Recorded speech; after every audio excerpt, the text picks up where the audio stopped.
बिस्मिल्लाहिर्रहमानिर्रहीम। ओके, बिस्मिल्लाहिर्रहमानिर्रहीम। We are about to start our lecture. कल हमने एमओटी जो कि मॉलिक्यूलर ऑर्बिटल थ्योरी थी उसको स्टडी किया था। मॉलिक्यूलर ऑर्बिटल थ्योरी में हमने bonding, non bonding molecular orbitals का कॉन्सेप्ट लिया था। Along with this we have clear the concept of the diagram of molecular orbital theory, in which we place the different higher energy molecules on the upper side and the lower energy molecule on the bottom. उसके अलावा हम लोगों ने जो relative energies थी molecular orbital theory ही उनको define किया था। हमने कहा जो हैवियर एटम्स थे उनका एनर्जी का जो पैटर्न है it would be different from the molecules जो कि लाइटर हों, जैसे कि हीलियम है, जैसे हाइड्रोजन है। कहाँ पे वेरिएशन आती है? हमने कहा उनके डीजेनरेट मॉलिक्यूलर ऑर्बिटल्स के अंदर वेरिएशन आती है। जो डीजेनरेट मॉलिक्यूलर ऑर्बिटल्स हैं वो सेकंड पोजीशन पे आ जाते हैं, while the mixing up molecular orbital first position ले लेते हैं। नाउ जो आज हमारा टारगेट था वो ये था कि हम उन applications of molecular orbital theory for homo nuclear diatomic molecules को कंप्लीट करें। जो एप्लीकेशंस हैं हमारे मॉलिक्यूलर ऑर्बिटल थ्योरी की फॉर द होमो, होमो का मतलब होता है हमेशा सेम, ऐसे मॉलिक्यूल्स जो डायटोमिक हैं यानी दो एटम से मिलके बने, लेकिन डाई एटॉमिक के होने के साथ साथ वो होमो भी हैं यानी वो सेम भी हैं। सेम दो एटम्स के मिलने से जो मॉलिक्यूल बनता है उनकी मॉलिक्यूलर ऑर्बिटल थ्योरी को सबसे पहले आज हम डिस्कस करेंगे।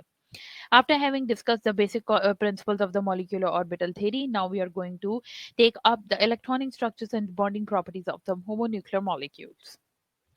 First we have hydrogen molecule यानी H2। दो हैं, H2 हैं तो दो हैं, और H2 के साथ इसके अंदर सेम दो एटम्स मौजूद हैं, इसलिए ये होमो है। हाइड्रोजन का इलेक्ट्रॉनिक कॉन्फ़िगरेशन हम लिखें तो हमें पता है इट इज 1s1। तो हाइड्रोजन मॉलिक्यूल इज फॉर्म्ड, बनता है from the overlap of 1s atomic orbitals. एक 1s एटॉमिक ऑर्बिटल के ओवरलैप से of two hydrogen molecule. Hydrogen hydrogen number 1 का 1s ऑर्बिटल, हाइड्रोजन नंबर 2 का 1s ऑर्बिटल आपस में ओवरलैप करता है और बॉन्डिंग करते हैं। They give rise to the two molecular orbital theory. जब दो जो है वो 1s मिलते हैं तो दो मॉलिक्यूलर ऑर्बिटल्स बनते हैं हमारे पास, जिन्हें हम कहते हैं sigma 1s and sigma star 1s। If you remember the topic from the last lecture, तो sigma 1s lower energy का molecule, sigma star 1s anti bonding molecule orbital है या higher energy molecule है। अगर हम इस डायग्राम में देखें तो ये है sigma 1s जो कि बॉन्डिंग है लोअर एनर्जी का है, इसलिए एटॉमिक लेवल और एंटी बॉन्डिंग से नीचे बनाया गया है। ये वाला जो है ये एंटी बॉन्डिंग है, ये सिग्मा स्टार 1s है, क्योंकि इसकी एनर्जी एटॉमिक ऑर्बिटल्स और non bonding bonding molecular orbital से भी ज्यादा है, इसलिए इसको सबसे टॉप पे बनाया गया है। इलेक्ट्रॉन, अब ये देखें यहाँ पे भी 1s है हमारे पास और इसके पास सिर्फ एक इलेक्ट्रॉन है। यहाँ पे भी 1s हाइड्रोजन है जिसके पास एक इलेक्ट्रॉन है। टोटल हमारे पास 2 है। बॉन्डिंग 1s के अंदर दो इलेक्ट्रॉन्स जो है वो आ सकते हैं, क्योंकि एस सब शेल दो इलेक्ट्रॉन्स कैरी करता है। तो हम 1+1 ये दो इलेक्ट्रॉन्स इस बॉन्डिंग वाले को दे देंगे और एंटी बॉन्डिंग के पास कोई इलेक्ट्रॉन नहीं होगा, क्योंकि इसके पास इलेक्ट्रॉन्स बचे ही नहीं है देने को हाइड्रोजन के पास, इसलिए anti bonding molecular orbitals free रहेंगे यानी जीरो रहेंगे। They give rise to two molecular orbitals, sigma 1s and sigma star 1s. The molecule has two electrons. Her molecule के पास दो इलेक्ट्रॉन होते हैं जो कि ऑक्यूपाई करते हैं lower energy sigma 1s orbital. ठीक है। The electronic configuration of the molecule is represented by given equation. देखो हाइड्रोजन है, ठीक है, 1s ऑर्बिटल है, कन्वर्ट हो रहा है हाइड्रोजन H2 के अंदर, और इसके बाद से सिग्मा 1s मॉलिक्यूल ही प्रेजेंट है, सिग्मा स्टार 1s मॉलिक्यूल नहीं है। अब अगर हमने इसका बॉन्ड ऑर्डर फाइंड करना हो तो हमने कहा था डिफरेंस होगा between bonding molecular orbital and anti bonding molecular orbitals divide by 2। तो पहले डिफरेंस कर लेते हैं यहाँ पे।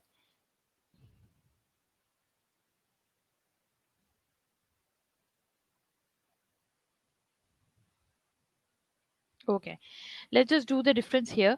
ये जो 2 लिखा गया ये किस लिए लिखा गया? ये बॉन्डिंग का है, डिफरेंस करना है माइनस, एंटी बॉन्डिंग 0 है, कोई इलेक्ट्रॉन मौजूद नहीं है, डिवाइड बाय 2। सो 2 जब 2 से हमारा यहाँ पे कट हुआ है तो बॉन्ड ऑर्डर हमारे पास आ गया है 1।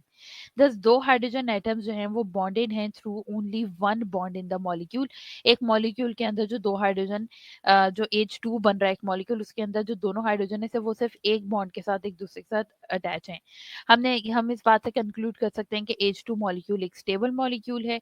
इसकी बॉन्ड डिसोसिएशन एनर्जी है, यानी इसके बॉन्ड के टूटने की जो एनर्जी है वो है 436 किलो जूल पर मोल, और ये डायमैग्नेटिक इन नेचर है। ठीक है, डायमैग्नेटिक इन नेचर, एटम्स भी हो सकते हैं, आयंस भी हो सकते हैं, मॉलिक्यूल्स भी हो सकते हैं, जिनके अंदर जो इलेक्ट्रॉन्स हैं वो तमाम पेयर्ड होते हैं in the molecular electronic configuration. Molecular configuration ये मॉलिक्यूलर कन्फिग्रेशन है जिसके अंदर दो इलेक्ट्रॉन्स मौजूद हैं, दोनों के दोनों पेयर्ड अप हैं। अगर हमारे पास इधर इधर तीन होते, इधर एक होता, अब यहाँ पे टू इलेक्ट्रॉन्स आ जाते, पीछे बच्चा हमारे पास एक इलेक्ट्रॉन, वो एक इलेक्ट्रॉन अगर एंटी बॉन्डिंग में चला जाता तो ये डाया नहीं, ये पैरामैग्नेटिक हो जाता, क्योंकि इस पूरे डायग्राम के अंदर एक इलेक्ट्रॉन जो है वो बॉन्डेड या पेयर्ड फॉर्म के अंदर नहीं है। अगर तो पूरी मॉलिक्यूलर ऑर्बिटल डायग्राम के अंदर इलेक्ट्रॉन्स पेयर में हो तो वो मॉलिक्यूल डायमैग्नेटिक मॉलिक्यूल कहलाता है। For example helium molecule, He molecule. Helium molecule के आगे हाइपोथेटिकल क्यों लिखा हुआ है? क्योंकि हीलियम He की फॉर्म में रहता है, He2 की फॉर्म में नहीं रहता। पर इधर हम हाइपोथेटिकली बात करें कि अगर He2 मॉलिक्यूल हो तो इसके पास इसकी इलेक्ट्रॉनिक कॉन्फ़िगरेशन क्या होती है? 1s2। हाइड्रोजन की 1s1 होती है, इसकी 1s2 होती है। अब दो हीलियम मॉलिक्यूल हैं, इसका मतलब एक एटम हीलियम का यहाँ है, एक एटम यहाँ है। इसके पास भी दो इलेक्ट्रॉन, इसके पास भी दो इलेक्ट्रॉन। जो बॉन्डिंग है वो नीचे आएगा सिग्मा 1s, जो नॉन बॉन्डिंग है वो ऊपर आएगा सिग्मा स्टार 1s। अब 2 + 2 इज टोटल 4। 4 में से 2 जाएंगे इस बॉन्डिंग वाले के पास, 4 - 2 2 लेफ्ट, 2 चले गए एंटी बॉन्डिंग वाले के पास। अब एंटी बॉन्डिंग में भी दो हैं और बॉन्डिंग में भी दो हैं। अब इसका अगर हमने बॉन्ड ऑर्डर फाइंड करना हो तो हम बॉन्डिंग के electrons minus non bonding electron divide by 2 करेंगे। So 2 - 2 is equal to 0, 0 divide by 2 which is equal to 0। तो इसका बॉन्ड ऑर्डर है 0, और इससे हमें पता चलता है कि जो हीलियम है वो He2 फॉर्म में रह ही नहीं सकता, क्योंकि जब बॉन्ड ऑर्डर 0 है इसका मतलब कि बॉन्डिंग है ही नहीं, इट्स 0। तो इसका मतलब है कि हीलियम He की फॉर्म में रहेगा, He2 की फॉर्म में नहीं रहता। इसी चीज को हम ये इधर प्रूव किया गया है। The energy level diagram of He2 is similar to that of H2, except that it has two more electrons occupied than antibody molecular orbital. He1s2 है जो कि कन्वर्ट हुआ है इसके अंदर He2 sigma 1s and sigma star 1s। When you calculate the bond order, हमने अभी किया है तो वो आया हमारे पास 0 है। Its bond order is 0, so we conclude that the molecule is not stable. Molecule He2 form में stable ही नहीं है। H2 He2 is not known and helium exists only in monatomic molecule. Helium सिर्फ He की form में exist करता है। Next we have lithium molecule which is Li2। हमें पता है जो लिथियम है उसकी इलेक्ट्रॉनिक कॉन्फ़िगरेशन है 1s2 एंड 2s1, क्योंकि इसके आउटर मोस्ट शेल के अंदर 3 इलेक्ट्रॉन्स मौजूद होते हैं, इसे इसके इलेक्ट्रॉनिक कॉन्फ़िगरेशन लिखी जाती है 1s2 and 2s1। Electronic configuration of lithium molecule has total of the 6 electrons. कैसे 6 इलेक्ट्रॉन्स हैं?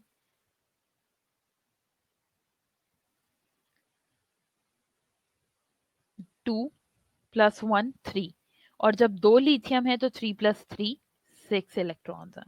ठीक है, 2 each in 1 in sigma 1s, sigma 1s and sigma 2s molecular orbitals। In short hand notation, अब देखिए हमें पता है कि जो सिग्मा 1s है उसके अंदर सिग्मा 1s के अंदर इधर भी दो इलेक्ट्रॉन्स मौजूद हैं, इधर भी दो इलेक्ट्रॉन्स मौजूद हैं, नीचे भी दो जाएंगे, ऊपर भी दो जाएंगे, तो हम सिग्मा 1s बनाते हैं। हम आउटर मोस्ट शेल को देखते हैं। आउटर मोस्ट शेल लिथियम का क्या है? एल शेल है, क्योंकि यहाँ पे 2s मौजूद है। एल शेल का सिर्फ s इन्वॉल्व है, तो हम डायग्राम ही एल शेल की बनाएंगे, उससे पुराने वाले शेल कंप्लीट होंगे।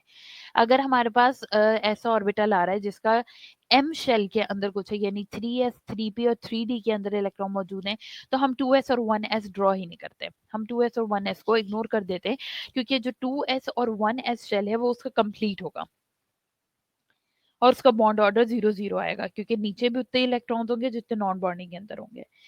So molecular orbital short hand rotation में हम रिप्रेजेंट करते हैं sigma 1s2, sigma star 1s2 complete है, and sigma 2s2. There are two more electrons in the bonding orbitals than that in anti bonding molecular orbital, and bond order is 1. अब bond order इसका कैसे calculate हुआ है? अब जो नीचे हमारे पास सिग्मा 1s है उसको याद हमने रखना है.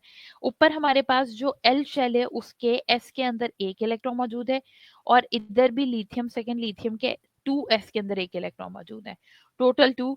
तो अब हमारे पास यहाँ 2 है, ये सेकेंड शेल की बात हो रही है, और यहाँ 0 है. जो फर्स्ट शेल था उसके अंदर इधर भी 2 मौजूद थे और इधर भी 2 मौजूद थे, तो 2 + 2 4. नाउ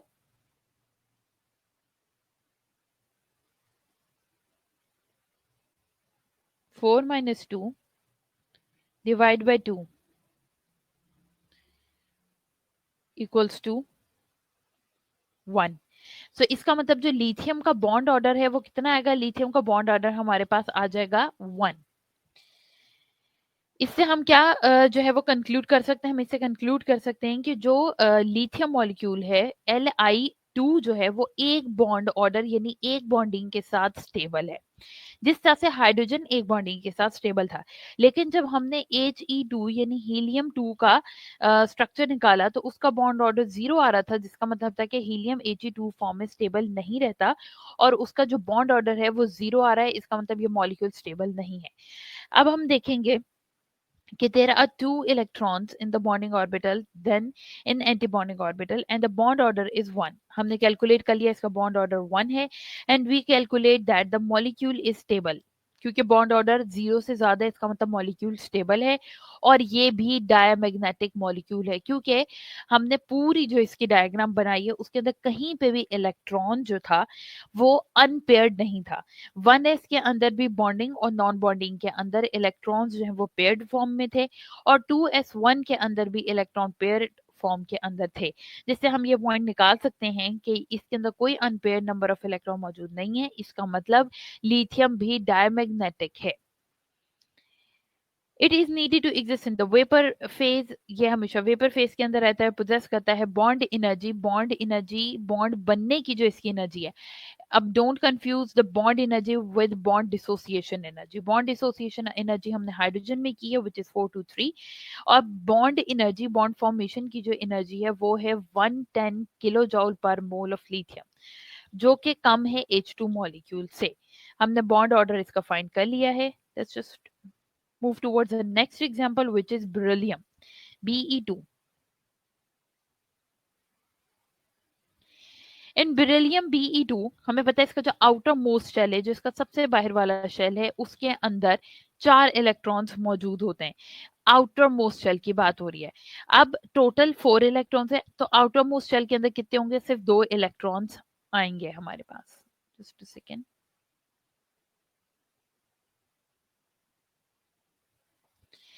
इन जो 2 इलेक्ट्रॉन्स आउटर मोस्ट शेल के अंदर मौजूद हैं उसमें क्या होगा? The situation for the beryllium Be2 molecule is similar to that of helium.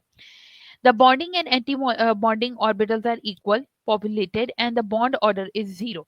अब जो बेरिलियम है B2 उसका बॉन्ड ऑर्डर 0 किस तरह से आए? टोटल 4 इलेक्ट्रॉन्स हैं.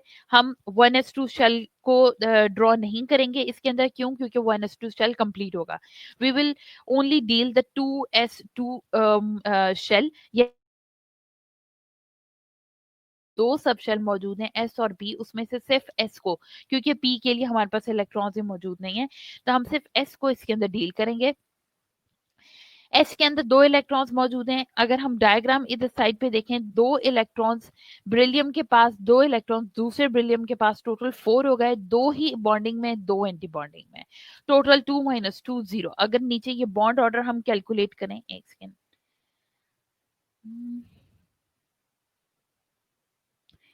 Okay, just a second. I have to refresh the page.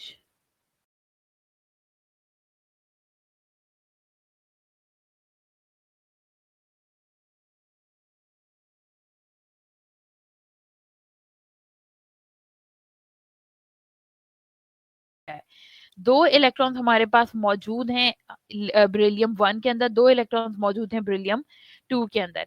ये जो 2 इलेक्ट्रॉन्स बेरिलियम और बेरिलियम के अंदर मौजूद हैं टोटल हो गए 4. टू हमारे पास चले गए बॉन्डिंग मॉलिक्यूल ऑर्बिटल के अंदर, टू टू हमारे पास चले गए एंटी बॉन्डिंग मॉलिक्यूल के अंदर। अब हमने अगर बॉन्ड ऑर्डर फाइंड करना है तो हम क्या करेंगे, हम टू जो बॉन्डिंग के हैं -2, anti bonding divide by two, तो 2 - 2 0/2, तो टोटल हमारे पास क्या आ गया, जीरो बॉन्ड ऑर्डर। इसका मतलब it is very unstable molecule.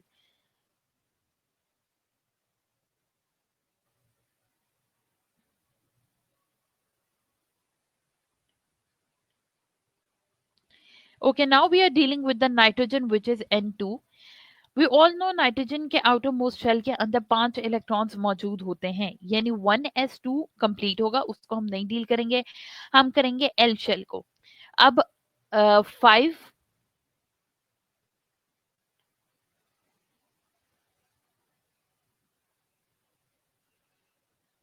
Electrons हमारे नाइट्रोजन के अंदर मौजूद हैं। 1s2, 2s2, अब 2p(x), 2p(y) एंड 2p(z) है। Look at the electronic configuration. सिर्फ जो 2s और 3 2p orbitals from each nitrogen atom are considered in the bonding formation. 1s2 bonding formation के अंदर कंसिडर किया ही नहीं जाएगा, सिर्फ 2s2 और 2p ऑर्बिटल्स जो है वो इन्वॉल्व होंगे। इलेक्ट्रॉनिक कॉन्फ़िगरेशन जो N2 मॉलिक्यूल की है वो आपको इधर आपकी स्क्रीन के ऊपर बताई गई है। दो नाइट्रोजन है तो इनकी क्या होगी electronic configuration, 1s2, 2s2, 2p1, 2py1 and 2px1। Okay, so this is the diagram.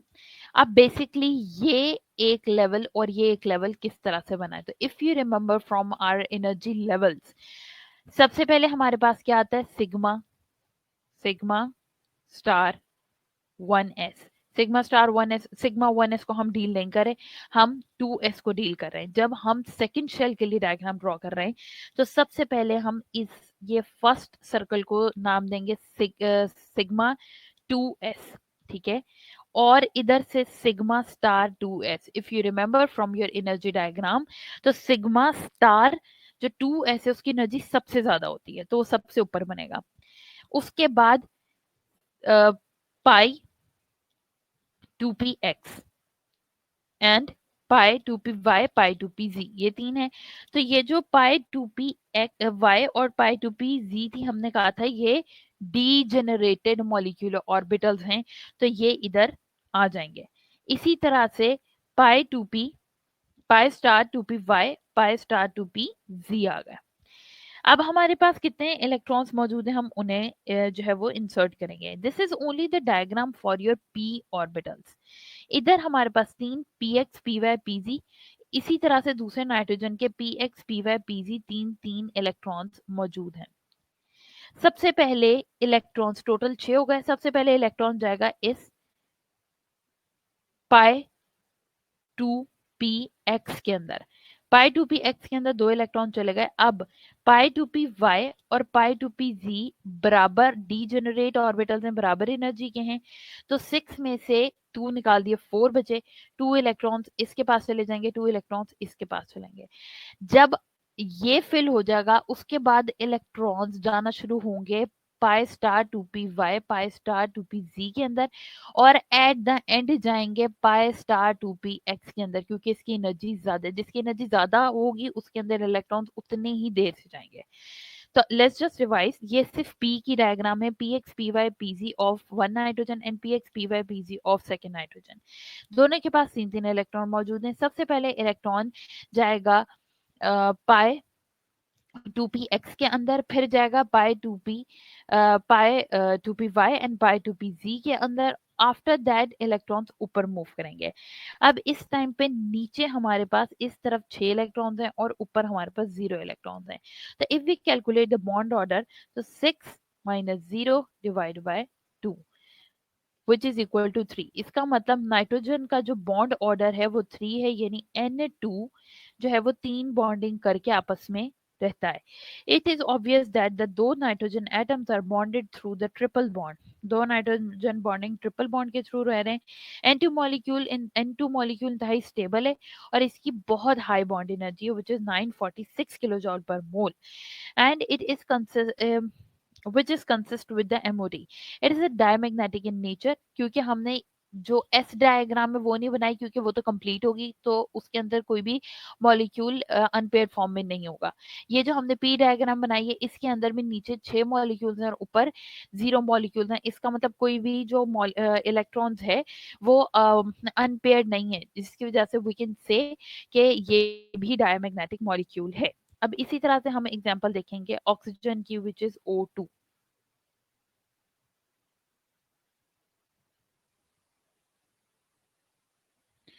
जो ऑक्सीजन की है उसकी जो इलेक्ट्रॉनिक कॉन्फ़िगरेशन है it is 1s2 2s2 2px2 2py1 and 2pz1।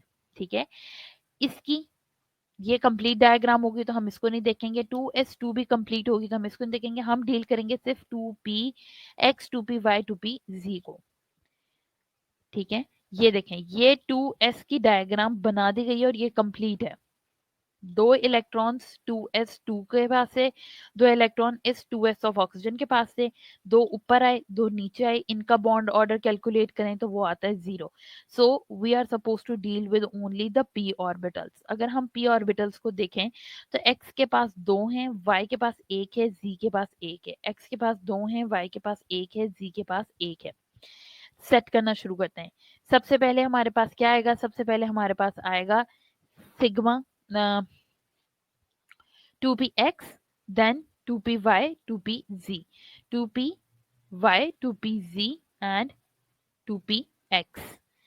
Electron सबसे पहले किसके पास जाएंगे, हमारे पास टोटल कितने हैं 4 5 6 7 8 इलेक्ट्रॉन्स है। दो इसके पास सबसे पहले गए, दो y के पास, फिर दो z के पास। आफ्टर दैट उसके बाद अब क्योंकि ये डीजेनरेटेड ऑर्बिटल्स हैं, इनकी सेम एनर्जी है, तो हम दो इलेक्ट्रॉन्स एक को नहीं दे सकते, इसलिए हम पाई स्टार 2p y को एक इलेक्ट्रॉन देते हैं, दूसरी तरफ पाई स्टार 2pz को एक इलेक्ट्रॉन दे देते हैं। अब अगर हम इसका बॉन्ड ऑर्डर कैलकुलेट करें, 6 हैं और इधर सिर्फ 2 हैं, तो 6 minus 2 divide by 2 is equal to 2। इसका मतलब जो O2 मॉलिक्यूल है वो दो बॉन्डिंग करके सरवाइव करता है, उसके अंदर सिर्फ दो बॉन्डिंग्स हो रही होती हैं क्योंकि इसका बॉन्ड ऑर्डर 2 आया है। It is obvious that the two oxygen atoms are bonded through the double bond करके ये रहता है। The two unpaired electrons reside in the degenerate anti bonding orbitals. अब अगर इस डायग्राम को देखें तो जो दो इलेक्ट्रॉन्स है वो एंटी बॉन्डिंग मॉलिक्यूलर ऑर्बिटल के अंदर अनपेयर्ड है, वो पेयर्ड फॉर्म में नहीं है। इसका मतलब जो ऑक्सीजन है वो पैरामैग्नेटिक है, वो डायमैग्नेटिक नहीं है। Hence it is paramagnetic in nature, so we consider that the molecule should be very stable as it possess high bond energy. ठीक है, ये पैरामैग्नेटिक है, इसका मतलब ये इंतहाई स्टेबल है और इसकी हाई बॉन्ड एनर्जी है which is 498 kilo joule per mole with the bond length of 1.21 angstrom. इसकी बॉन्ड लेंथ है 1.21। Now we are dealing with the F2 molecule.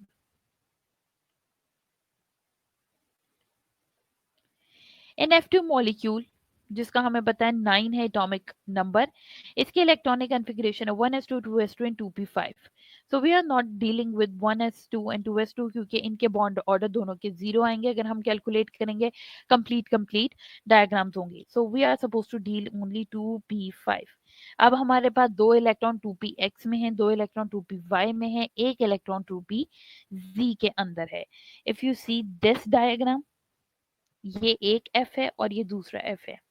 2px के पास भी दो हैं, 2py के पास भी दो हैं, 2pz के पास सिर्फ एक है। 2px के पास दो हैं, 2py के पास दो हैं, 2pz के पास एक है। अगर हम स्टार्ट करें सबसे पहले 2px के पास दो इलेक्ट्रॉन जाएंगे, फिर ये दो जो डीजेनरेट ऑर्बिटल्स हैं इनके पास इकट्ठे 4 इलेक्ट्रॉन्स, दो 2py के पास, दो 2pz के पास। तो आउट ऑफ 10 6 बॉन्डिंग के अंदर चले गए। अब एंटी बॉन्डिंग के अंदर सबसे पहले पाई स्टार वाई और पाई स्टार जी के अंदर इलेक्ट्रॉन्स जाएंगे। 4 इलेक्ट्रॉन्स इनके पास चले गए, टोटल 10 हो गए। जो पाई स्टार एक्स है जो पाई स्टार 2p x है वो रहेगा 0। अब अगर हम इसका बॉन्ड ऑर्डर कैलकुलेट करें तो 6 minus 4 divide by 2 which is equal to 1। इसका मतलब F2 मॉलिक्यूल सिर्फ एक बॉन्डिंग करके स्टेबल हो जाता है। प्लस अगर हम इस डायग्राम को देखें तो इधर कहीं पे भी इलेक्ट्रॉन्स अनपेयर्ड नहीं है, इसका मतलब ये डायमैग्नेटिक है, ये पैरामैग्नेटिक मॉलिक्यूल नहीं है। It is obvious that two atoms are bonded through a single bond. The FF bond distance is longer. FF bond distance कितना है 1.43 angstrom है, and then the bond distance is for the oxygen is 1.21. अब इसका bond distance fluorine का ज्यादा as compare to oxygen, दोनों values आपको दी गई हैं। नाइट्रोजन का 1.09 है, नाइट्रोजन N2 का बॉन्ड ऑर्डर सबसे जो बॉन्ड डिस्टेंस है वो सबसे कम है। जो बॉन्ड एनर्जी है F2 मॉलिक्यूल की वो कम है as compare to oxygen and fluorine. अब देखें इनका इनवर्ट रिलेशनशिप है, अगर बॉन्ड डिस्टेंस ज्यादा है तो बॉन्ड एनर्जी कम है, अगर बॉन्ड डिस्टेंस जो है वो जो बॉन्ड लेंथ है वो कम है तो बॉन्ड डिसोसिएशन एनर्जी बहुत मुश्किल है। इसका क्या मतलब है? इसका मतलब ये है कि अगर एक चीज दूसरे से बहुत बॉन्ड पे है, इन दोनों की जो लेंथ होगी बीच में वो बॉन्ड लेंथ होगी, तो जो बॉन्ड लेंथ अगर ज्यादा है तो उस मॉलिक्यूल को बीच में से तोड़ना इट विल बी इजी और कम एनर्जी लगेगी। लेकिन अगर दो मॉलिक्यूल आपस में बहुत कम बॉन्ड लेंथ के साथ जो है वो स्टेबल हो रहे हैं या ज्वाइन हो रहे हैं तो उनको तोड़ने के लिए उतनी ज्यादा एनर्जी लगेगी। So it is the invert relationship between the bond length and the bond dissociation energy. और द F2 मॉलिक्यूल डायमैग्नेटिक है क्योंकि ऊपर और नीचे कोई कहीं पे भी इलेक्ट्रॉन जो है वो अनपेयर्ड नहीं है। यहाँ पे हमारी मॉलिक्यूलर ऑर्बिटल थ्योरी जो है वो खत्म होती है। मॉलिक्यूलर ऑर्बिटल थ्योरी के अंदर मॉलिक्यूलर ऑर्बिटल थ्योरी और वैलेंस बॉन्ड के अंदर क्या सिमिलैरिटीज थी? Valence valence bond theory VBT और एमओटी मॉलिक्यूलर ऑर्बिटल थ्योरी के अंदर जो सिमिलैरिटीज थी, कॉमन फीचर्स थे, वो ये थे कि both the theories explain the formation of covalent bond. ये दोनों की दोनों थ्योरीज एक्सप्लेन करती हैं कोवलेंट बॉन्ड की फॉर्मेशन। In both theories covalent bond is formed, covalent bond बनता है by overlapping of atomic orbitals. जो कोवलेंट बॉन्ड है वो बनता है overlapping of atomic orbitals having appropriate symmetry about the molecular axes. इनके अंदर जब भी ओवरलैपिंग होती है वो हमेशा सिमेट्री के अंदर, मॉलिक्यूलर एक्सेस के टुवर्ड सिमेट्री के अंदर जो है वो बॉन्डिंग होती है, जैसे हमने हाइब्रिडाइजेशन के अंदर पढ़ी थी। According to both the electronic charge resides in the region between the atomic nuclear. जो एटॉमिक इलेक्ट्रॉनिक चार्ज, जो इलेक्ट्रॉन्स का चार्ज है वो कहाँ पर होता है? एटॉमिक न्यूक्लियर के अंदर। Both the methods lead to the formation of two types of molecule. इन दोनों में अगर हमने हाइब्रिडाइजेशन पढ़ी तो उसमें भी हमने सिग्मा और पाई को डिस्कस किया था, और अभी जो हमने मॉलिक्यूलर ऑर्बिटल थ्योरी पढ़ी है उसमें भी हमने सिग्मा 1s और पाई 2px 2py 2pz को डिस्कस किया। तो दोनों के अंदर दो तरह की फॉर्मेशन होती है, एक सिग्मा और एक पाई। इन दोनों मेथड्स के अंदर जो एटॉमिक और जो मॉलिक्यूलर ऑर्बिटल्स हैं ये फिल्ड होते हैं अकॉर्डिंग टू सेम प्रिंसिपल के अकॉर्डिंग, यानी ऑफ बो प्रिंसिपल के अकॉर्डिंग, पॉल्स एक्सक्लूजन के और हिंट्स रूल के अकॉर्डिंग ही इलेक्ट्रॉन्स जो है वो फिल अप होते हैं। Now what is the main difference between the valence bond theory and molecular orbital theory? Valence bond theory और मॉलिक्यूलर ऑर्बिटल थ्योरी के बीच में क्या डिफरेंस है? So according to this theory,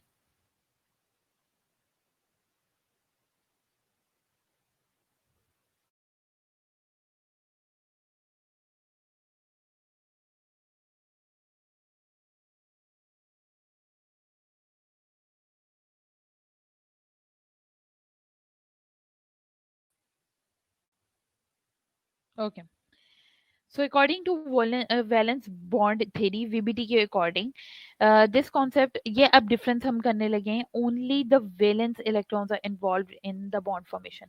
हम कहते हैं कि सिर्फ valence bond जो है वो involve है bond formation के अंदर, लेकिन molecular orbital theory के मुताबिक तमाम electrons of interacting atoms involve होते हैं बॉन्ड फॉर्मेशन के अंदर।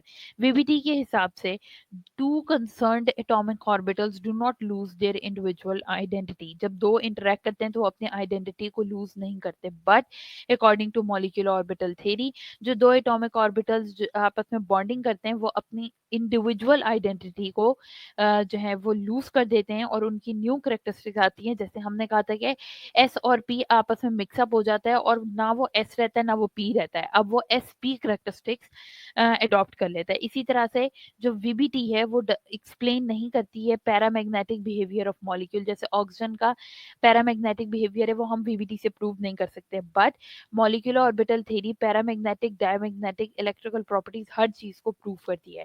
इलेक्ट्रिकल प्रॉपर्टी सिर्फ पैरामैग्नेटिक मॉलिक्यूल्स के पास हो सकती है, क्योंकि जब इलेक्ट्रॉन्स सिंगल स्पिन के अंदर मौजूद होता है, यानी बॉन्डेड या पेयर्ड नहीं होता है, तो वो इलेक्ट्रॉन ट्रांसफर कर सकता, वो इलेक्ट्रिसिटी ट्रांसफर कंडक्ट कर सकता है।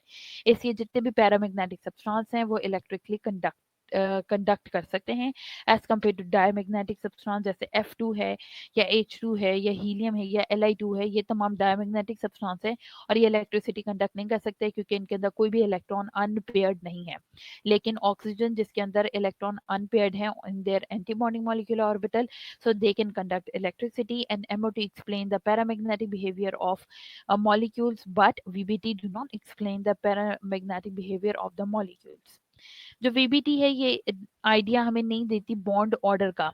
बॉन्ड ऑर्डर किस लिए होता है कि किस बॉन्डिंग के थ्रू एटम जो है वो स्टेबल होके सरवाइव करता है, वो बॉन्ड ऑर्डर VBT हमें नहीं देती, बट मॉलिक्यूलर ऑर्बिटल थ्योरी जो है वो हमें बॉन्ड ऑर्डर देती है, जिससे हम ये डिटरमाइन कर सकते हैं कि बॉन्ड जो है वो सिंगल है, डबल है, ट्रिपल है, किस किस तरह का है। इस तरह सिंगल बॉन्डिंग, डबल बॉन्डिंग और ट्रिपल बॉन्डिंग। जो VBT है does not explain the non existence of He2 molecule. ये हमें जो VBT है ये नहीं एक्सप्लेन करती कि He2 मॉलिक्यूल क्यों नहीं हो सकता। ये हमें पता है कि He2 मॉलिक्यूल नहीं हो सकता, बट अकॉर्डिंग टू VBT हम अगर VBT की डायग्राम ड्रॉ करें तो हम उससे ये नहीं पता लगा सकते कि He2 मॉलिक्यूल क्यों एग्जिस्ट नहीं करता, बट जो हमारा मॉलिक्यूलर ऑर्बिटल थ्योरी है वो non existence of He2 molecule को प्रूव करता है कि इसकी नॉन एग्जिस्टेंस ये क्यों नहीं रह सकता। वो इसलिए नहीं रह सकता क्योंकि जो He2 मॉलिक्यूल है उसका बॉन्ड ऑर्डर 0 आ गया, और जिस चीज का बॉन्ड ऑर्डर 0 आ जाए, फाइनल बॉन्ड ऑर्डर 0 आ जाए, उसका मतलब होता है कि वो चीज स्टेबल नहीं है और वो वैसे एग्जिस्ट नहीं कर सकती। सो यहाँ पे हमारा according to smart syllabus chapter जो है वो एंड हो रहा है, which is on the difference between the VBT and MOT and the similarities between VBT and MOT. Now हमारा ये long question भी आ सकता है कि what is the similarities और the comparison करें VBT और molecular orbital के। अगर तो सिर्फ comparison का word आएगा तो we have to write the similarities as well as the differences between the VBT and molecular orbital theory. But if in short question they just ask the similarities, then write at least 4 similarities, और अगर difference तो write at least 4 difference of each, और अगर short में comparison पूछा है then write 2 similarities and 2 dissimilarities of VBT and molecular orbital theory. यहाँ पे हमारा चैप्टर जो है वो फेडरल बोर्ड का चैप्टर नंबर 3 यहाँ पे कंप्लीट हो रहा है, but for further clarification let's just watch this video. We're going to discuss molecular orbitals. But before we can get to molecular orbitals, we have to first consider atomic orbitals, something that hopefully we're all pretty familiar with. So let's start with hydrogen. Here I have 2 isolated hydrogen atoms. And we know that each isolated hydrogen atom should have 1 electron located in the 1s subshell when in its ground state.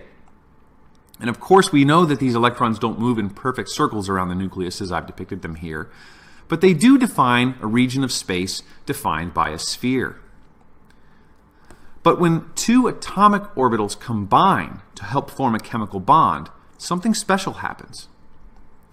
In the case of hydrogens, those 2 1s subshells combine and form a region of space known as a sigma molecular orbital. And a sigma molecular orbital is a region of space where the electrons live generally in between the 2 hydrogen nuclei, screening the repulsive force that their positive charges have on one another. So they stabilize, keeping these 2 nuclei close together. This is a bonding molecular orbital. But there's one rule that we haven't yet considered, and that is that the number of atomic orbitals going into an MO system must be equal to the number of molecular orbitals that that MO system contains.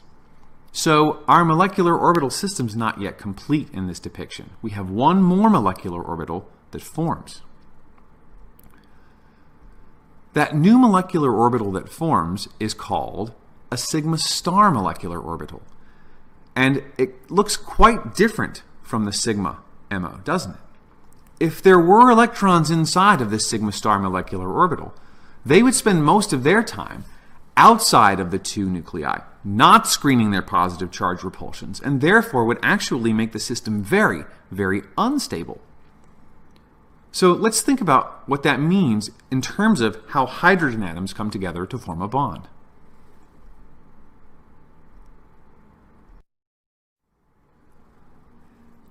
In order to fully understand the molecular orbitals of an H2 molecule, we have to plot them in terms of energy.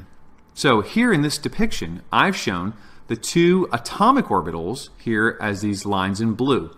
That will be our non-bonding energy. Unless there's an energetic benefit to forming molecular orbitals, these two atoms aren't going to get together and do that. So bonding molecular orbitals will be lower in energy, and antibonding orbitals will be higher in energy than this purple line that I've drawn. So let's combine these two different atomic orbitals into molecular orbitals and see what happens. When this happens, we always get a combination that is sort of centric around that non-bonding energy. In this case, we formed two new molecular orbitals from our two atomic orbitals. One is the sigma, one is the sigma star. Next, we have to populate our new molecular orbital system with the electrons that we know the atoms are bringing to the party. In this case, one from each.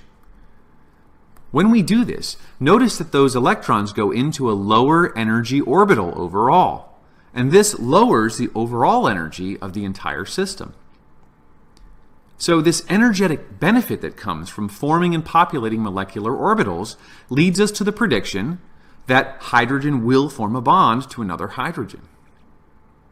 But beyond that, we can actually calculate exactly how many bonds will form. We call this the bond order, and it's calculated quite simply, using the number of bonding electrons minus the number of antibonding electrons, divided, of course, by 2, because we know it takes 2 electrons to form a chemical bond. In our example here of hydrogen, we have 2 bonding electrons, and we have no antibonding electrons. Consequently, our equation tells us that we expect 2 hydrogen atoms to get together and form a chemical bond with an order of 1.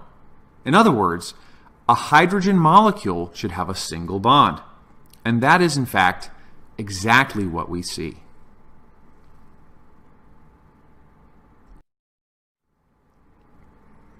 Now let's move on to the next element on the periodic table, helium. Now I've put molecular orbitals here in quotations because, as we're about to discover, there really is no such thing as a helium-2 molecule. But to prove it, we need to use our energy diagram and combine the 2 atomic orbitals of helium atoms to find out what the energetics of bonding would be if it were to happen. So let's go ahead and do that now. We combine them into a system with a sigma and sigma star molecular orbital, and then we populate that system. Now, in this case, I have 2 electrons that can fill the sigma bonding molecular orbital, lowering the overall energy. But I still have 2 more electrons that have to go into this new molecular orbital system. And they have no choice but to go up in energy and populate the sigma star. The consequence of this is that there's no real energetic benefit to bonding, so 2 helium atoms have no real incentive to get together and form an He2 molecule. And in fact, that's exactly what we see. When we calculate the bond order, we find that 2 bonding electrons and 2 antibonding electrons leads to a situation where we predict a bond order of 0. In other words, we don't predict a bond at all. And when we study helium in the laboratory, that's exactly what we find. Helium exists as isolated atoms.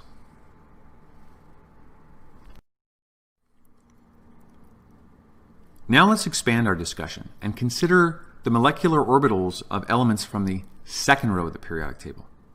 We're going to begin with fluorine. Now, fluorine, we know, has available p orbitals because it's in the second row of the periodic table. So atoms of fluorine have 3 different 2p orbitals to donate to forming new chemical bonds. And within those orbitals, we know each has 5 electrons. So let's think about, first, how those atomic orbitals combine, and second, how those electrons can populate the new system energetically to make something that's beneficial. When we combine p orbitals, we find that we have a system that looks a bit different, don't we? In this case, a grand total of 6 atomic orbitals must combine to form a grand total of 6 molecular orbitals. Now, the lowest and highest in energy of these correspond to the in-phase and out-of-phase overlap directly along the nuclear axis. Those we would call the sigma and sigma star molecular orbitals. But we have some new players here. Those are the orbitals that result from the side-to-side overlap of p orbitals that we call pi and pi star MOs. So we have to figure out exactly where the electrons will go in this system and whether or not there's a real energetic benefit to putting them there, and that will help us determine whether or not fluorine will make a bond. Let's do that now. When we put all of our bonding electrons in, we notice that 6 total electrons go into bonding molecular orbitals. This is a tremendous energetic benefit. The sigma and the pi bonding MOs are completely filled. But fluorine has extra electrons, and they have to go somewhere. And the next best available option is to place them into the pi star molecular orbitals. These are antibonding, so the energy comes back up somewhat. However, notice that overall, we still have a system in which, on average, our electrons are in lower energy locations when they're in the molecular orbital system. There's a little bit of an energetic benefit here. And our calculation for bond order lets us know that when you have a grand total of 6 bonding electrons and a total of 4 antibonding electrons, you would expect that species to form a single bond. And in fact, when we study fluorine in the laboratory, that's exactly what we find. A molecule with a single bond.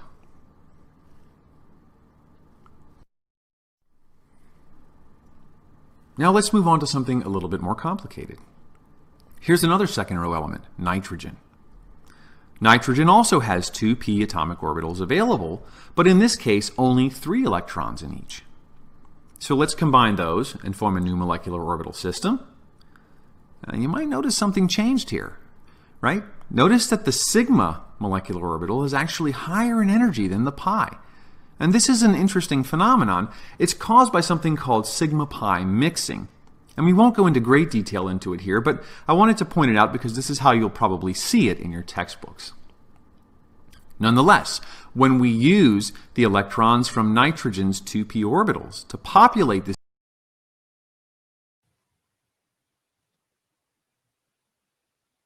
Okay so हम लोगों ने आज जो है वो chapter number 3 of federal board जो है वो कंप्लीट कर लिया है MO2 मॉलिक्यूल MOT जो हमारे पास थ्योरी है उसे as in a video I think आपका कॉन्सेप्ट जो है थ्रू वीडियो ज़्यादा क्लियर अच्छे से हो गया होगा अदरवाइज हम लोगों ने तमाम एग्जांपल्स जो है इनकी प्रैक्टिस करके देखी हैं along with the similarities of MO2 with VBT and the difference of MOT with the VBT. So this is our lecture for today. If you have any question, you can ask me next 1 minute.